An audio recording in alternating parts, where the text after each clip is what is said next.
Reuters. Muhtemel ekudinav 24 demjimeran de destverdana leşkeriya Amerikili İran'e çebibe. Ajansa nuçeyana Reuters ragihand ku destverdana leşkeriya Amerikili İran'e muhtemel xuya dike.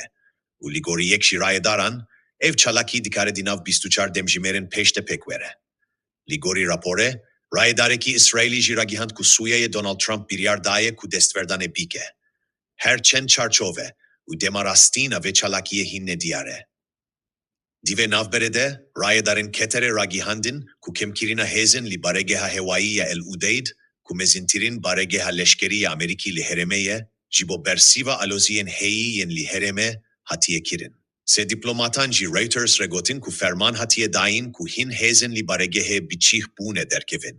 Le berevaji sala bori, ti nişanek ve kişinek mezina leşkeran tune, ve ki veguastina stadyumana navenden kirine.